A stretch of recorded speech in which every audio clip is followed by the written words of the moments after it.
ETV news కు స్వాగతం. ముఖ్యాంశాలు. జమిలీ ఎన్నికల అమలుకు పెను సవాళ్లు. 6 రాజ్యాంగ సవరణలు చేస్తేనే ముందడుగు. పార్లమెంటు ఉభయ సభల్లో తక్కువగా ఉన్న ఎన్డీఏ బలం. దీపావళి నుంచి ఏపీలో ఉచిత గ్యాస్ సిలిండర్ల పథకం. ముఖ్యమంత్రి చంద్రబాబు ప్రకటన. సీఎం పాలనా దక్షతపై పవన్ కళ్యాణ్ ప్రశంసల జల్లు. అమరావతికి మరిన్ని ప్రతిష్టాత్మక విద్యా సంస్థలు. ఉపాధి అవకాశాలు పెరుగుతాయన్న సీఎం. ఇండస్ట్రియల్ టెక్నాలజీ సెంటర్ కు 100 ఎకరాలు. ముంబై నటి వేధింపుల కేసులో మరో 2 హస్తం. సలహాదారు ఐఏఎస్ పై కేసులు పెట్టే యోచన. శాస్త్రీయ ఆధారాలను సేకరిస్తున్న పోలీసులు. తెలంగాణలో 2050 స్టాఫ్ నర్సుల పోస్టుల భర్తీకి నోటిఫికేషన్. ఈ నెల 28 నుంచి అక్టోబర్ 14 వరకు దరఖాస్తుల స్వీకరణ. నవంబర్ 17న పరీక్ష. కరెంటు ఛార్జీల సవరణకు తెలంగాణ డిస్కంల ప్రతిపాదన. ఇళ్లకు 300 యూనిట్లు దాటితే స్థిర ఛార్జీ కిలోవాట్కు 40 పెంపు. ప్రజలకు భారం ఉండదని వెల్లడి. లెబనాన్లో వరుసగా 2వ రోజు పేలుళ్లు. వాకీటాకీలు, సోలార్ పరికరాలు పేలి 14 మంది మృతి. ఇజ్రాయెల్ హెజ్బొల్లా మధ్య మరింత ఉద్రిక్తతలు.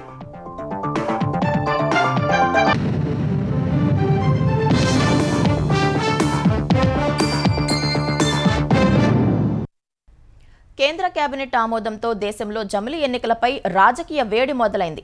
పార్టీల వాదనలు ఎలా ఉన్నప్పటికీ జమిలీ ఎన్నికల అమలుకు పలు సవాళ్లు ఉన్నాయి. ఒకేసారి పార్లమెంటుతో పాటు రాష్ట్రాల అసెంబ్లీలకు ఎన్నికలు నిర్వహించాలంటే 6 రాజ్యాంగ సవరణలు చేయాల్సి ఉంటుంది. అందుకు సగం రాష్ట్రాల ఆమోదం కావాలి. ప్రస్తుతం లోక్సభ, రాజ్యసభల్లో ఎన్డీఏ ప్రభుత్వానికి ఉన్న సొంత బలం సరిపోదు. జమిలీ కోసం అదనపు ఎంపీల మద్దతు కూడగట్టాల్సి ఉంటుంది. జమిలీ అంటే పార్లమెంటుతో పాటు అన్ని రాష్ట్రాల అసెంబ్లీలకు ఏకకాలంలో ఎన్నికలు జరిపించాలి. 1951 నుంచి 1967 దాకా దేశవ్యాప్తంగా జమిలీ ఎన్నికలు జరిగాయి. తర్వాత వివిధ రాష్ట్రాల్లో ప్రభుత్వాలు కోరడంతో మధ్యంతర ఎన్నికలొచ్చి జమిలీ మాయమై రాష్ట్రాల అసెంబ్లీల గడువులు మారాయి. జమిలీకి ఆమోదం తెలిపిన కేంద్రం దాన్ని అమల్లోకి తేవాలంటే కొన్ని రాష్ట్రాల అసెంబ్లీల గడువును పెంచడమో మరికొన్నింటిని తగ్గించడమో చెయ్యాలి. లోక్సభ ముందస్తు ఎన్నికలకు వెళ్లినా ఈ మార్పులు తప్పవు. ఇందుకు రాజ్యాంగపరంగా అవరోధాలు ఉన్నాయి. దేశంలో వివిధ ఎన్నికల నిర్వహణ తీరుతెన్నులు, మార్గదర్శకాలకు ఉద్దేశించిన 1951 ప్రజా ప్రాతినిధ్య చట్టానికి సవరణలు చేయాల్సి ఉంటుంది. కీలక రాజ్యాంగ సవరణలకు పార్లమెంటు ఆమోదముద్ర వెయ్యాల్సి ఉంటుంది. ప్రధానంగా 6 రాజ్యాంగ సవరణలు అవసరం. లోక్సభ, రాజ్యసభల కాలపరిమితికి సంబంధించిన ఆర్టికల్ 83ను సవరించాలి. రాష్ట్రాల అసెంబ్లీలకు 5 ఏళ్ల గడువును నిర్దేశించే ఆర్టికల్ 172(1)ని సవరించాలి. అత్యయిక పరిస్థితుల సమయంలో సభ కాల పరిమితిని ఏడాదికి మించకుండా పార్లమెంటు చట్టం ద్వారా వీలు కల్పించే ఆర్టికల్ 83(2)ని సవరించాలి. రాష్ట్రపతికి లోక్సభను రద్దు చేసే అధికారాలిచ్చే ఆర్టికల్ 85(2)(b)ని సవరించాలి. రాష్ట్రాల అసెంబ్లీల రద్దు అధికారం గవర్నర్కు దఖలుపరిచే ఆర్టికల్ 174(2)(b)కి సవరణలు చేయాలి. రాష్ట్రాల్లో రాష్ట్రపతి పాలనకు వీలు కల్పించే ఆర్టికల్ 356కి సవరణలు చేయాలి. ఎన్నికల కమిషన్కు సంబంధించిన ఆర్టికల్ 324ను సవరించాలి. ఈ రాజ్యాంగ సవరణల్ని పార్లమెంటు 2/3 మెజారిటీతో ఆమోదించాలి. లోక్సభలో ప్రస్తుతం ఎన్డీఏకు 293 మంది ఎంపీల బలముంది. జమిలీ ఆమోదానికి 362 మంది ఎంపీల మద్దతు అవసరముంటుంది. రాజ్యసభలో ఎన్డీఏ బలం 121 కాగా జమిలీ ఆమోదానికి 164 మంది ఎంపీల మద్దతు కావాలి. పార్లమెంటరీ ప్రజాస్వామ్యమే కాకుండా సమాఖ్య వ్యవస్థ కలిగిన దేశం కావడంతో రాష్ట్ర ప్రభుత్వాల మాటకు విలువ ఉంటుంది. పార్లమెంటుతో పాటు దేశంలోని సగం రాష్ట్రాల అసెంబ్లీలు జమిలీకి అంగీకరించాలి. అంటే 14 రాష్ట్రాలకు పైగా జమిలీకి సరేననాలి. ప్రస్తుతం బీజేపీ సారథ్యంలోని ఎన్డీఏ సొంతంగా 20 రాష్ట్రాల్లో అధికారంలో ఉంది. అందులో బీజేపీ సొంతంగా 13 రాష్ట్రాల్లో అధికారంలో ఉంది. మరోవైపు కేంద్ర ప్రభుత్వం వచ్చే ఎన్నికల్లో ఒకేసారి మహిళా రిజర్వేషన్లు, లోక్సభ సీట్ల పెంపు, జమిలీ ఎన్నికల విధానాన్ని అమలు చేసే యోచనలో ఉన్నట్లు తెలుస్తోంది. ఇవన్నీ ఎన్డీఏ సర్కార్ ఎలా అమలు చేస్తుందనే విషయమై ఆసక్తి నెలకొంది. అమరావతికి ప్రతిష్టాత్మక విద్యా సంస్థలను తీసుకొచ్చేందుకు కృషి చేస్తున్నట్లు సీఎం చంద్రబాబు తెలిపారు. కేబినెట్ సమావేశంలో పలు అంశాలపై మంత్రులతో చర్చించిన ముఖ్యమంత్రి పోలవరం వరద సాయం నిధుల కోసం మళ్లీ ఢిల్లీ వెళ్లనున్నట్లు తెలిపారు. అమరావతిలో ఇండస్ట్రియల్ టెక్నాలజీ సెంటర్ ఏర్పాటుకు 100 ఎకరాలు కేటాయించాలని మంత్రివర్గ భేటీలో నిర్ణయించారు. ఆంధ్రప్రదేశ్ మంత్రివర్గ సమావేశంలో వివిధ అంశాలపై అంతర్గతంగా విస్తృత చర్చ జరిగింది. జగన్ ప్రభుత్వం 5 ఏళ్లలో సాక్షి పత్రికకు ప్రకటనల రూపంలో అడ్డగోలుగా 443 కోట్లు దోచిపెట్టిందని మంత్రివర్గం అభిప్రాయపడింది. మిగతా పత్రికలన్నింటికి జారీ చేసిన మొత్తం ప్రకటనల విలువ సాక్షికి ఇచ్చినంత కూడా లేదని పేర్కొంది. జగన్ ప్రభుత్వం కొన్ని పత్రికలకు కక్షపూరితంగా నిలిపేసిన ప్రకటనల బకాయిలు చెల్లించాలని అధికారులను సీఎం చంద్రబాబు ఆదేశించారు. సాక్షి పత్రికకు అడ్డగోలుగా ప్రకటనలు ఇవ్వడంపై సమగ్ర విచారణ జరిపించాలని నిర్ణయించారు. కొత్త మద్యం విధానంపై కేబినెట్ లో విస్తృత చర్చ జరిగింది. ఏపీలో మద్యం ధరలు పొరుగు రాష్ట్రాలతో దాదాపు సమానంగా ఉన్నప్పుడు మాత్రమే అక్రమ రవాణాను నివారించగలమని అభిప్రాయపడింది. దానిలో భాగంగానే ధరలు తగ్గిస్తున్నట్టు చంద్రబాబు తెలిపారు. రాజధాని అమరావతికి మరిన్ని ప్రఖ్యాత విద్యా సంస్థలు రప్పించేందుకు కృషి చేస్తున్నట్టు మంత్రివర్గ సహచరులకు వివరించారు. అమరావతిలో క్యాంపస్ ఏర్పాటుకు బిడ్స్ పిలాని సుముఖంగా ఉందన్నారు. నేషనల్ లా యూనివర్సిటీ ఏర్పాటుకు బార్ కౌన్సిల్ ఆఫ్ ఇండియా ముందుకు వచ్చిందని తెలిపారు. రాజధానిలో 10 ప్రఖ్యాత విద్యా సంస్థలు ఏర్పాటైతే 1,00,000 మంది విద్యార్థులు వస్తారని, అమరావతిలో ఉపాధి అవకాశాలు పెరిగేందుకు అది దోహదం చేస్తుందని వివరించారు. రాజధానిలోని ఎస్ఆర్ఎం యూనివర్సిటీకి డీమ్డ్ టు బి యూనివర్సిటీ హోదా కల్పించేందుకు ఎన్ఓసీ జారీ ప్రతిపాదనకు మంత్రివర్గం ఆమోదముద్ర వేసింది. ఒప్పందం ప్రకారం ఎస్ఆర్ఎం యూనివర్సిటీకి ఇవ్వాల్సిన మరో 100 ఎకరాల్ని కేటాయించేందుకు చర్యలు చేపట్టాలని మంత్రి నారాయణకు సీఎం సూచించారు. సూక్ష్మ, చిన్న, మధ్యతరహా పరిశ్రమలను ప్రోత్సహించేందుకు రాజధానిలో ఇండస్ట్రియల్ టెక్నాలజీ సెంటర్ ఏర్పాటుకు 100 ఎకరాలు కేటాయించాలని నిర్ణయించారు. వరద సాయం, పోలవరం ప్రాజెక్టుకి నిధులు సాధించేందుకు త్వరలో ఢిల్లీకి వెళ్లనున్నట్టు చంద్రబాబు పేర్కొన్నారు. మాజీ సైనికుల సంక్షేమ కార్పొరేషన్ కు 10 కోట్లతో కార్పొరేషన్ ఏర్పాటు చేయాలని ఆదేశించారు. వరద బాధితుల్ని ఆదుకోవడంలో చంద్రబాబు చేసిన కృషికి మంత్రులంతా లేచి నిలబడి చప్పట్లతో అభినందనలు తెలిపారు. ఎన్నికల సమయంలో ప్రజలకు ఇచ్చిన హామీల అమలుకు ఆంధ్రప్రదేశ్ సర్కారు కట్టుబడి పనిచేస్తుందని ముఖ్యమంత్రి చంద్రబాబు స్పష్టం చేశారు. 2047 నాటికి 15% వృద్ధి రేటు సాధించేలా దార్శనిక పత్రం రూపొందించనున్నట్లు వెల్లడించారు.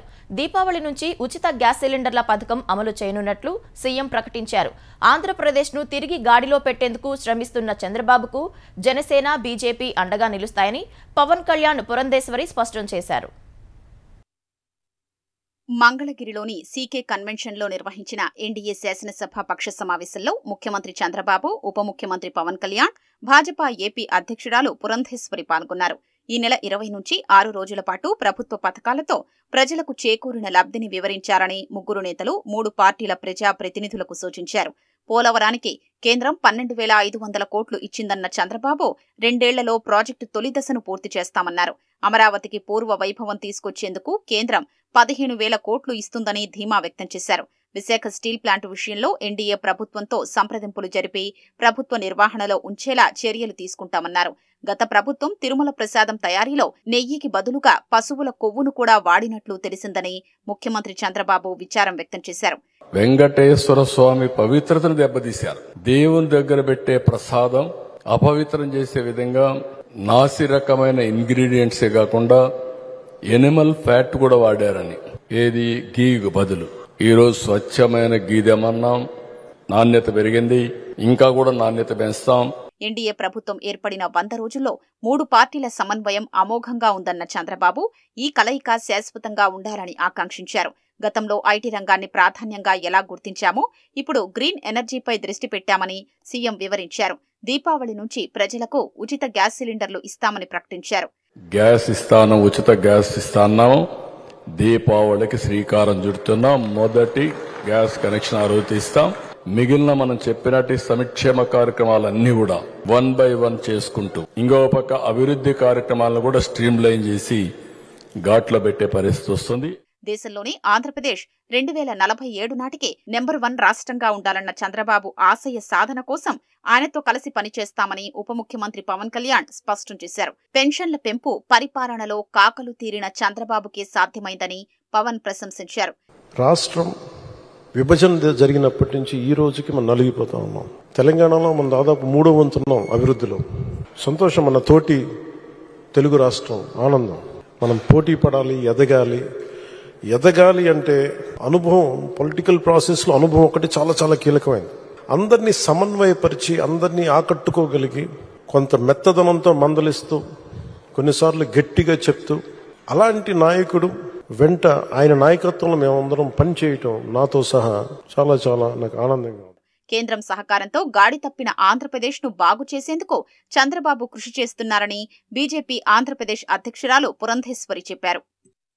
పోలవరానికి సంబంధించి 12,500 కోట్లు ఇచ్చిన, అదేవిధంగా అమరావతి నిర్మాణానికి కట్టుబడి 15,000 కోట్లు ఇప్పించడానికి ముందుకు వచ్చిన, రైల్వే జోన్ విషయం కావచ్చు, అదేవిధంగా విశాఖ స్టీల్ ప్లాంట్ కావచ్చు, ఈ విషయాలన్నింటి మీద కూడా దృష్టి పెడుతూ ఏదైతే రాష్ట్ర నాయకత్వం అపేక్షిస్తుందో దానికి అనుగుణంగా సంపూర్ణమైనటువంటి సహకారాన్ని అందించడానికి కేంద్ర ప్రభుత్వం కూడా సన్నద్ధంగా ఉన్నది. కనుక ఈ విషయాలన్నింటినీ కూడా మనం కార్యకర్తల మాధ్యమంగా మనం ప్రజల వద్దకు వెళ్ళి విషయాలన్నీ తెలియజేసినప్పుడు ఖచ్చితంగా ప్రజలు అర్థం చేసుకుని రాబోయే కాలంలో కూడా మన పక్కన నిలబడతారు అనేటువంటి విశ్వాసం నాకు గట్టిగా ఉన్నది. మాజీ సీఎం జగన్ రాజకీయ జీవితమంతా ఫేక్ ప్రచారాలేనని ఆంధ్రప్రదేశ్ సాంఘిక సంక్షేమ శాఖ మంత్రి డోలా బాల వీరాంజనేయ స్వామి ఆరోపించారు. తన మనుషులని చెప్పుకునే వాలంటీర్లతో వెట్టి చాకిరీ చేయించుకున్న జగన్ 2023 ఆగస్టు నుంచి వారిని రెన్యువల్ చేయలేదని మంత్రి విమర్శించారు. ఎన్నికల సమయంలో వాలంటీర్లతో బలవంతపు రాజీనామాలు చేయించారని మండిపడ్డారు. వాలంటీర్ల వ్యవస్థపై ఆలోచించి నిర్ణయం తీసుకోవాలని మంత్రి మండలిలో చర్చించినట్లు బాల వీరాంజనేయ స్వామి తెలిపారు. ఒక పత్రిక కొనుగోలుకు 2 ఏళ్లలో జగన్ భారీగా ప్రజాధనం దుర్వినియోగం చేశారని ఆరోపించారు. రెడ్డి తన చేష్టలతో ఫేక్ ప్రచారాలు, ఫేక్ చేష్టలు, ఫేక్ ముఖ్యమంత్రి చెప్పి నిరూపించిన విషయాన్ని ఈ రోజు మొత్తానికి వెలుగులోకి వచ్చింది. ఈయన తన పత్రికను ప్రమోట్ చేసుకోవాలి, వాలంటీర్లకి ఉద్యోగస్తులకి ఇది ఇస్తున్నట్టుగా చెప్పుకుంటూ సాక్షి పత్రికను కొనుగోలు చేశారు. 4 లక్షల మందికి ఉద్యోగులకి అందరూ కలిపి సంవత్సరానికి 102,60,00,000 ఎక్కడ 2 సంవత్సరాలకి 205,20,00,000 రూపాయలని ఖర్చు పెట్టినాడు. ఇది ప్రజాధనాన్ని దుర్వినియోగం చేయటం, ప్రజాధనాన్ని దొడ్డిదారిన తన యొక్క సంస్థలకు మళ్లించుకున్నటువంటి చేసింది. తక్కువ ధరకే పేదల ఆకలి తీర్చుతున్న అన్నా క్యాంటీన్ల సంఖ్య మరింత పెరగనుంది. నేడు మరో 75 అన్నా క్యాంటీన్లను ఆంధ్రప్రదేశ్ ప్రభుత్వం ప్రారంభించనుంది. ముఖ్యమంత్రి చంద్రబాబు చేతుల మీదుగా 2వ విడత క్యాంటీన్లు ప్రారంభం కానున్నాయి. మొదటి విడతలో ఆంధ్రప్రదేశ్లోని వేర్వేరు ప్రాంతాల్లో ప్రారంభించిన 100 అన్నా క్యాంటీన్లు ఇప్పటికే పేదల కడుపు నింపుతున్నాయి. దశల వారీగా 203 అన్నా క్యాంటీన్లు ఏర్పాటు చేయాలని ఆంధ్రప్రదేశ్ సర్కార్ నిర్ణయం తీసుకుంది. ఖాళీగా ఉన్న 2050 స్టాఫ్ నర్సు పోస్టుల భర్తీకి Telangana medical and health services recruitment board notification విడుదల చేసింది. Director of medical and family welfare, medical education విభాగాల్లో కలిపి 1576 పోస్టులు భర్తీ చేయనున్నారు. వైద్య విధాన పరిషత్లో 332 నర్సింగ్ ఆఫీసర్ పోస్టులు, ఆయుష్ శాఖలో 61, ఐపీఎంలో 1, ఎంఎన్జెడ్ క్యాన్సర్ ఆసుపత్రిలో 80 నర్సింగ్ ఆఫీసర్ల పోస్టులను భర్తీ చేయనున్నారు. ఈ నెల 28 నుంచి వచ్చే నెల 14 వరకు దరఖాస్తుల సమర్పణకు గడువు విధించారు. నవంబర్ 17న కంప్యూటర్ ఆధారిత ఎంపిక పరీక్ష నిర్వహించనున్నారు. ఈ పోస్టులకు గరిష్ట వయోపరిమితిని 46 ఏళ్లకు పెంచారు.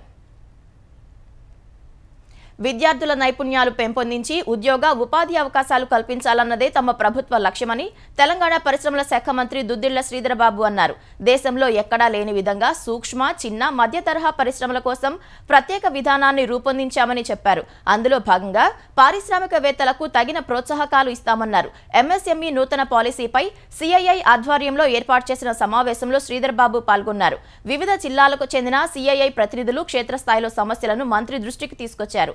నూతన విధానం అమలుతో ఒక్కో సమస్యకు పరిష్కారం లభిస్తుందని పారిశ్రామికవేత్తలకు శ్రీధర్ బాబు హామీ ఇచ్చారు.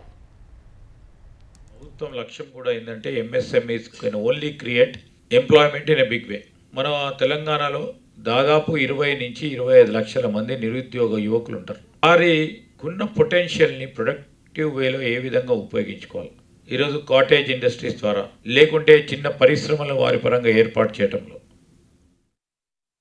తెలంగాణలో విద్యుత్ ఛార్జీలు సవరించాలని పంపిణీ సంస్థలు ఈఆర్సీకి ప్రతిపాదించాయి.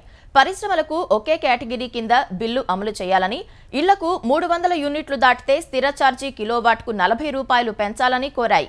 80% పైగా గృహాలు 300 యూనిట్ల లోపే ఉండటం వల్ల ప్రజలపై ఎలాంటి భారం ఉండబోదని డిస్కంలు చెబుతున్నాయి. తెలంగాణ విద్యుత్ పంపిణీ సంస్థలో ప్రస్తుత ఆర్థిక సంవత్సరానికి సంబంధించిన వార్షిక ఆదాయ అవసరాల నివేదికను విద్యుత్ నియంత్రణ మండలికి సమర్పించాయి. 3 కేటగిరీల్లో ఛార్జీల్ని సవరించాలని ప్రతిపాదించాయి. వీటిని ఈఆర్సీ ఆమోదిస్తే 1,200 కోట్ల ఆదాయం వస్తుందని అంచనా వేస్తున్నాయి. ఉత్తర, దక్షిణ డిస్కంలు ఈ ఏడాది తమ ఆదాయ వ్యయాల మధ్య లోటు 14,222 కోట్లుగా ఉంటుందని అంచనా వేశాయి. ఈ మొత్తంలో 13,022 కోట్లను రాష్ట్ర ప్రభుత్వం బడ్జెట్ ద్వారా సమకూర్చాలని కోరాయి.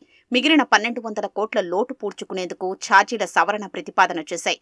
ఇళ్లకు వాడుకునే కరెంటు నెలకు 300 యూనిట్లు దాటితే కిలోవాట్కు స్థిర ఛార్జీని ప్రస్తుతం 10 వసూలు చేస్తుండగా 50 రూపాయలకు పెంచడానికి అనుమతించారని డిస్కంలు కోరాయి. ప్రభుత్వం గృహజ్యోతి కింద నెలకు 200 యూనిట్లలోపు కరెంటు వాడుకునే ఇళ్లకు ఉచితంగా సరఫరా చేస్తోంది. 299 యూనిట్ల వరకు వాడుకునే ఇళ్లకు ఎలాంటి స్థిర ఛార్జీ పెంపు ఉండదు. దీనివల్ల ప్రజలపై పెద్దగా స్థిర ఛార్జీ పెంపు భారం పడదని డిస్కంలు చెబుతున్నాయి. ప్రస్తుతం హెచ్టీ పరిశ్రమల జనరల్ కేటగిరీలో 3 రకాల కనెక్షన్లు ఉన్నాయి. వీటిలో 11 kV సామర్థ్యంతో కనెక్షన్ తీసుకున్న పరిశ్రమ వినియోగించుకున్న కరెంటుకు యూనిట్కు ₹7.65 చొప్పున వసూలు చేస్తున్నారు. 33 kV సామర్థ్యంతో కనెక్షన్ తీసుకుంటే ₹7.15 చొప్పున, 132 kV అయితే ₹6.65 చొప్పున వసూలు చేస్తున్నారు. ఇకపై అన్ని కేటగిరీల పరిశ్రమల నుంచి యూనిట్కు ₹7.65 చొప్పునే వసూలుకు అనుమతించారని డిస్కంలు కోరాయి. పరిశ్రమల నుంచి కిలోవాట్కు 475 చొప్పున వసూలు చేస్తున్న స్థిర ఛార్జీని ₹500 పెంచారని కోరాయి. ఈ ప్రతిపాదనలపై కనీసం 3 చోట్ల ప్రజల సమక్షంలో బహిరంగ విచారణ చేసిన తర్వాతే ఈఆర్సీ తుది తీర్పిస్తుంది. ఈ మొత్తం ప్రక్రియకు 90 రోజుల సమయం పడుతుంది. ముంబై నటి కేసులో మరికొందరు కుట్రధారుల పాత్రలు వెలుగు చూస్తున్నాయి. నటి అరెస్టులో ఐపీఎస్ అధికారులకు దిశ నిర్దేశం చేసింది సకల శాఖల మంత్రి. ముఖ్య ఐఏఎస్ అధికారి అని దర్యాప్తులో తేలింది. వారి సమక్షంలోనే కాంతిరాణా, విశాల్ గున్నీలకు పిఎస్ఆర్ ఆదేశాలు జారీ చేసినట్లు పోలీసులు సాంకేతిక ఆధారాలు సేకరించారు.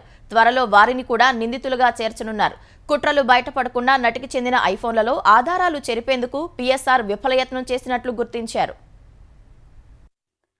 ముంబైకి చెందిన సినీ నటిపై అక్రమ కేసు, వేధింపుల వ్యవహారంలో నాటి ముఖ్యమంత్రి కార్యాలయం, సీఎంఓలోని 2 వ్యక్తులు కీలకంగా వ్యవహరించినట్లు పోలీసులు గుర్తించారు. వారిలో ఒకరు సకల శాఖల మంత్రిగా పేరొందిన సలహాదారు కాగా, మరొకరు గత 5 ఏళ్లలో సీఎంఓలో అన్ని తానై వ్యవహరించిన ఐఏఎస్ అధికారి. వీరి సమక్షంలోనే జనవరి 31న నాటి నిఘా విభాగాధిపతి పిఎస్ఆర్ ఆంజనేయులు, అప్పటి విజయవాడ సిపి కాంతిరాణా తాత, డీసీపీ విశాల్ గున్నీలను సీఎంఓకు పిలిపించి ముంబై నటి అరెస్టుకు ఆదేశించినట్లు తేలింది. అంతకంటే 2-3 రోజుల ముందే కుక్కల విద్యాశాఖను పిలిపించి మొత్తం వ్యూహాన్ని వివరించినట్లు గుర్తించారు. ఈ భేటీలు జరిగిన సమయంలో అందరి టవర్ లొకేషన్లు ఒకే చోట చూపించినట్లు పోలీసులు సాంకేతిక ఆధారాన్ని సేకరించారు. ఇది ముఖ్యమంత్రికి అత్యంత సన్నిహితులకు సంబంధించిన వ్యవహారం. చాలా రహస్యంగా చేపట్టాలి. అందుకే మీకు అప్పగిస్తున్నాం. మీకేం కావాలో మేం చూసుకుంటాం అని సకల శాఖల మంత్రిగా పేరొందిన సలహాదారు చెప్పడంతోనే తాము అందులో తలదూర్చాల్సి వచ్చిందని అభియోగాలు ఎదుర్కొంటున్న ఓ ఐపీఎస్ అధికారి తన సన్నిహితులతో చెబుతున్నట్లు పోలీసులు గుర్తించారు. ఆయన్ను విచారిస్తే జనవరి 31న సీఎంఓలో ఏం జరిగిందో తెలుస్తుందని భావిస్తున్నారు. కుక్కల విద్యాసాగర్ ఫిర్యాదు మేరకు ముంబై నటిపై కేసు నమోదుకు ప్రధాన ఆధారంగా చూపించిన